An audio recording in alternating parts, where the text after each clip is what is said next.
अस्सलाम वालेकुम dear viewers.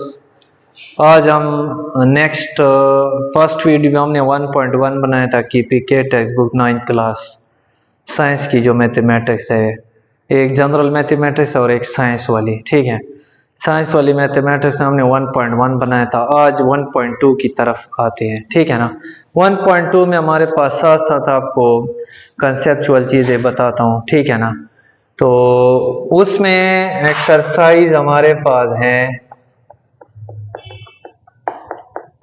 1.2 size. ठीक है, 1.2 में हमारे पास पहले क्वेश्चन में कहता है कि find the transpose of the following, या राइट ट्रांसपोज। ट्रांसपोज क्या होता है? फर्स्ट करें, एक मैट्रिक्स हमारे पास P 1 2 3 1 एक आपके पास मैट्रिक्स है। ठीक है ना, इसका हम क्या लेते हैं? ट्रांसपोज इसका फाइंड करते हैं। ट्रांसपोज फाइंड करने के लिए हम इसके ऊपर छोटा सा टी लगाते हैं। ठीक है ना, 1 2 3 1 और इसके ऊपर भी ट्रांसपोज। ये ट्रांसपोज क्या करता है? रो को कॉलम, ये रो है कॉलम बन जाएगा, ये रो है ये कॉलम। ठीक है ना, तो इसको हम ट्रांसपोज कहते हैं। रो को कॉलम में कन्वर्ट करने को ट्रांसपोज कहते हैं। नेक्स्ट इसका सेकंड पार्ट देख लेते हैं। सेकंड पार्ट में हमारे पास गिवन है Q which is equal to L M N P, ये आपके पास है। इसका लेते हैं ट्रांसपोज। ट्रांसपोज में रो किस में आ जाएगा? कॉलम। तो ये LM और ये NP, ये आपके पास इसका हो जाएगा ट्रांसपोज। नेक्स्ट हमारे पास थर्ड पार्ट है, रो को कॉलम में कन्वर्ट करने को हम ट्रांसपोज कहते हैं। तीसरे पार्ट में आपके पास गिवन है S इज इक्वल टू, एक मैट्रिक्स है S इज इक्वल टू, या सॉरी तीसरा पार्ट हमारे पास है R इज इक्वल टू 6, ये हमारे पास है R 6 के बराबर है। इसका ट्रांसपोज लेते हैं, दोनों तरफ टी लगाते हैं, डायरेक्ट भी कर सकते हो।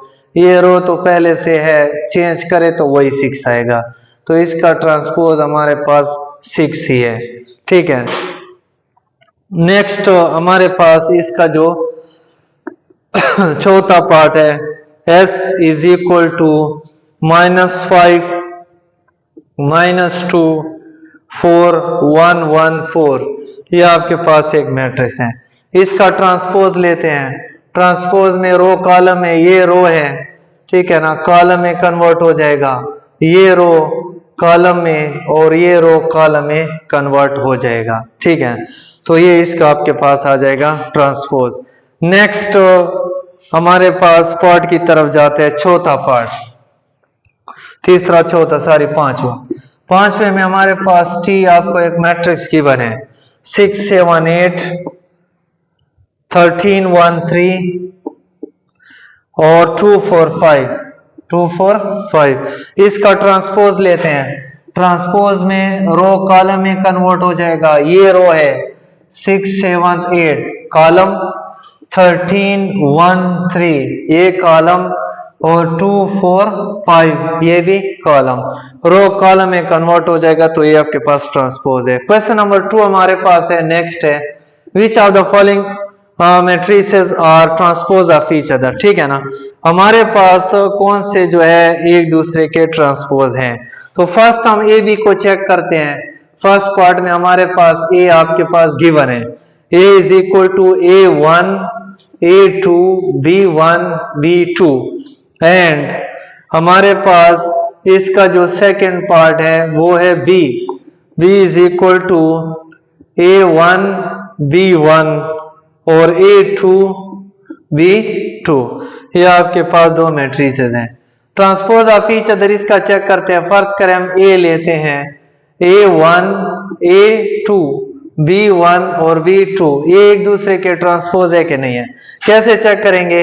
इसका लेंगे ट्रांसपोज इसका लेते हैं A1 A2 B1 B2, इसका हमने ट्रांसपोज लिया है A का, तो जो जवाब आ गया है वो देखो B के बराबर है, तो A का ट्रांसपोज किसके बराबर है? B। अब B लेंगे, B आपके पास है A1 B1 और A2 B2। अब इसका ट्रांसपोज लेते हैं। ट्रांसपोज में रो कॉलम में A1 B1 और A2 B2। तो ये देखो इसका जो आंसर आ गया है वो आपके पास किसके बराबर है? B का जो ट्रांसपोज है इसका आंसर देखो A के बराबर आ रहे हैं, ठीक है ना, A के बराबर। देखो A के बराबर है, तो इसका मतलब है A का ट्रांसपोज B और B transpose A। So A and B are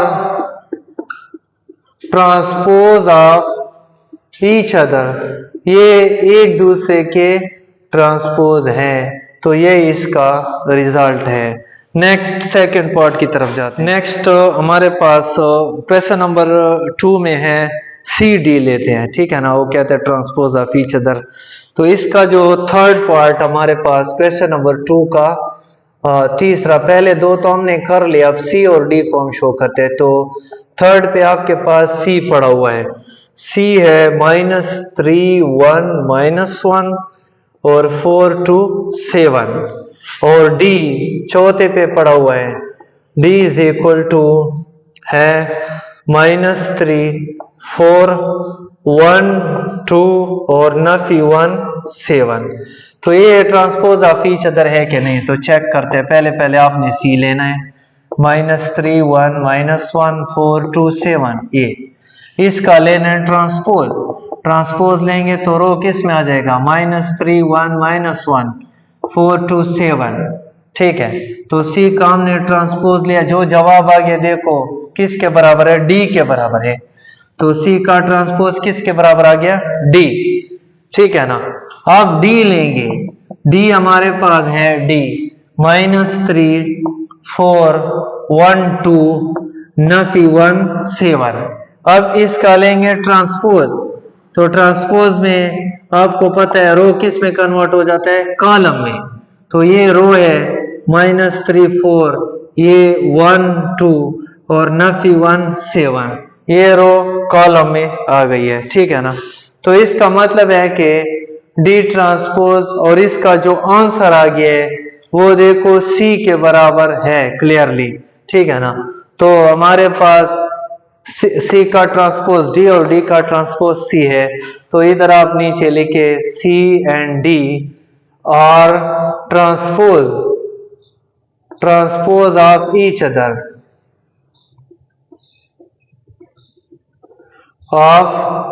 each other ये एक दूसरे के ट्रांसपोज है, ठीक है ना। नेक्स्ट क्वेश्चन नंबर 3 की तरफ जाते हैं। Which are the following are symmetric, ठीक है ना। क्वेश्चन नंबर 3 में है सिमेट्रिक। सिमेट्रिक क्या होता है थोड़ा डिफाइन कर देता हूं कि सिमेट्रिक मैट्रिक्स कौन सा मैट्रिक्स होता है जिसमें अगर एक मैट्रिक्स है और उसका ट्रांसपोज है और वापस वही चीज आ जाए तो ये सिमेट्रिक है। ट्रांसपोज के बाद वही चीज आने पर ये सिमेट्रिक होगा, अगर ना है तो नॉट सिमेट्रिक होगा। फर्ज करें इसका फर्स्ट पार्ट लेते हैं। फर्स्ट हमारे पास है कोई भी मैट्रिक्स हो, ये भी एक्स वाई जेड कोई भी हो, -7 नफी 1 5, ये आपके पास एक मैट्रिक्स है, ठीक है ना। 5 -7 नफी 1 5। इसका ट्रांसपोज लेंगे क्योंकि according to definition of symmetric उसका ट्रांसपोज लेना मस्ट है, फिर बाद में चेक भी करना पड़ता है। 5 -7 नफी 1 5, ये रो है कॉलम, ये रो कॉलम में कन्वर्ट हो जाएगा, ठीक है ना। तो आपके पास A बराबर है तो A का ट्रांसपोज इसके बराबर है। A का transpose not equal to A आ रहा है, A के बराबर नहीं है, देखो चेंजिंग है। सो आप लिखे इधर आप लिखे सो A is not symmetric matrix, ये सिमेट्रिक मैट्रिक्स नहीं है, ठीक है। नेक्स्ट सेकंड पार्ट की तरफ जाते हैं क्योंकि A का ट्रांसपोज A के बराबर नहीं है। नेक्स्ट B पार्ट की तरफ जाते हैं। B हमारे पास है B इज इक्वल टू नफी 1 2 और 2 3, ये आपके पास एक मैट्रिक्स है, इसको चेक करते हैं। इसका लेते हैं ट्रांसपोज। ट्रांसपोज में रोज कॉलम में कन्वर्ट, ये नफी 1 2 और ये 2 3, ठीक है। हमने इसका ट्रांसपोज ले लिया। अब B का ट्रांसपोज, ये देखो आपके पास वही B आ गया, देखो ये हालांकि हमने इसका ट्रांसपोज भी लिए, रो को हमने कॉलम में कन्वर्ट, लेकिन वापस वही चीज आ गई है। अब ये क्या है? So B is a symmetric matrix. ये कौन सा है? ये सिमेट्रिक मैट्रिक्स है, पहला नहीं था। थर्ड पार्ट की तरफ जाते हैं। तीसरा पार्ट हमारे पास है सी बराबर है, तीसरा पार्ट 3 4 5 6, 3 4 5 6 ये है कि नहीं? अब इसका ट्रांसपोज लेते हैं। ट्रांसपोज में ये रो कॉलम में कन्वर्ट हो जाएगा, ये रो है ये भी कॉलम में कन्वर्ट हो जाएगा। ठीक है, सी का ट्रांसपोज चेक कर लें तो ये 3 3 पड़ा, ये देखो चेंज है, नॉट इक्वल टू सी। सो आप इधर लिखे, सो सी इज नॉट सिमेट्रिक मैट्रिक्स, ये सिमेट्रिक मैट्रिक्स नहीं है। ठीक है, लास्ट चौथे पार्ट की तरफ जाते हैं। चौथा पार्ट हमारे पास है D इज इक्वल टू है 1 2 3 4 5 6, 1 2 3 4 5 6 एक मैट्रिक्स है, ये सिमेट्रिक है कि नहीं है? डी का आप लें ट्रांसपोज, ट्रांसपोज में ये रो है कॉलम में और ये भी कॉलम में कन्वर्ट हो जाएगा। तो डी का ट्रांसपोज ये भी नॉट इक्वल टू डी है क्योंकि उसकी तरह नहीं है। ठीक है ना? So D is not symmetric matrix, ये सिमेट्रिक मैट्रिक्स नहीं है। ठीक है, नेक्स्ट क्वेश्चन नंबर 4 की तरफ जाते हैं। Next question number 4, question number 4 में कहता है which of the following are skew symmetric matrix. इधर थोड़ा डिफाइन कर देता हूं, skew symmetric matrix. Skew symmetric matrix होता है अगर ए का ट्रांसपोज ले और वो -a के बराबर आ जाए तो ये फिर स्क्यू सिमेट्रिक मैट्रिक्स होता है। जस्ट फर्स्ट पार्ट की तरफ जाते हैं, ए बराबर है और 0 4 -4 0, ये स्क्यू है कि नहीं है? पहले तो आपने इसका लेना है ट्रांसपोज, ट्रांसपोज में 0 4 और -4 0, ये रो है कॉलम, ये रो कॉलम। नेक्स्ट स्क्यू के लिए आपने एक स्टेप करना होगा, इसमें से माइनस मल्टीप्लाई डिवाइड करना होगा, ये माइनस कॉमन लेंगे, कॉमन लेने से 0 तो न्यूट्रल है, ये माइनस माइनस प्लस, ये माइनस और ये 0, तो इसको देके 0 4 -4 0, तो ये हमारे पास वही चीज आ रही है। ठीक है ना? देखो ए का ट्रांसपोज इज इक्वल टू मनफी और चेक करें तो ये तो उसी के बराबर माइनस इंटू वापस ए दे रहा है। ठीक है ना? तो सो ए इज स्क्यू सिमेट्रिक मैट्रिक्स। ये कौन सा है? क्योंकि उसका transpose minus after taking common, उसके बाद भी वही चीज आ रही है, तो ये स्क्यू सिमेट्रिक मैट्रिक्स है। नेक्स्ट सेकंड पार्ट की तरफ जाते हैं। बी बराबर है, बी इज इक्वल टू 0 -5 और 5 0, इसका ट्रांसपोज लेते हैं। ट्रांसपोज 0 -5 5 0 रो किस में आ जाएगा? कॉलम में, ये 0 -5 और 5 0। बी का ट्रांसपोज इज इक्वल टू मनफी, इसमें से कॉमन लेते हैं तो रो ये कॉमन लेंगे 0 हो जाएगा, ये -5 ये +5 और ये 0, क्योंकि माइनस कॉमन से माइनस सबके साथ मल्टीप्लाई हो जाएगा। इसमें देखा जाए तो ये भी उसके बराबर है। B transpose is equal to किसके बराबर आ जाएगा? बी। ठीक है ना? और माइनस बी है, माइनस बी सारी, तो B transpose is equal to -b। So by definition of skew symmetric, B is skew symmetric matrix. ये कौन सा है? ये स्क्यू सिमेट्रिक मैट्रिक्स है, डी। तो ये सेकंड पार्ट आपके पास है। थर्ड पार्ट की तरफ जाते हैं। थर्ड पार्ट हमारे पास है, सी बराबर है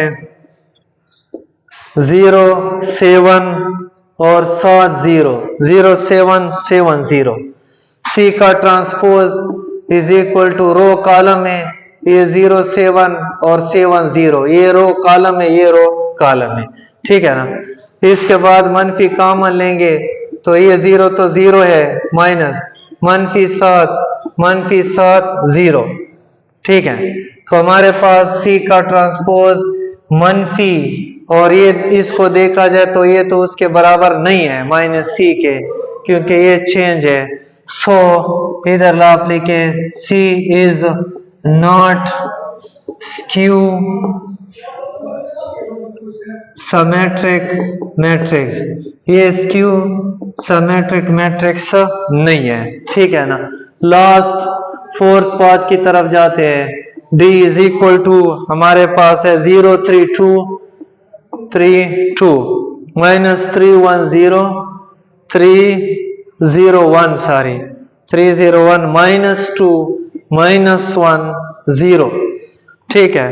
तो इसको हल कर लेते हैं। D ट्रांसपोज रो कॉलम में कन्वर्ट हो जाएगा 0 3 2 -3 0 1 -2 -1 0, ये ट्रांसपोज है। उसके बाद हमने इसमें से मनफी क्या लेना है, कॉमन 0 3 2 -3 0 और 1 -2 -1 0। इसको देखा जाए तो ये तो वही चीज आ रही है ना। तो D ट्रांसपोज मनफी D के बराबर है, क्योंकि ये देखो हमने माइनस कॉमन माइनस सबके साथ मल्टीप्लाई करके देखो इसका आंसर इसी के बराबर है। सो हमारे पास D is skew symmetric matrix, ये कौन सा है, स्क्यू सिमेट्रिक मैट्रिक्स है। तो ये इसका रिक्वायर्ड है। तो 1.2 एंड है।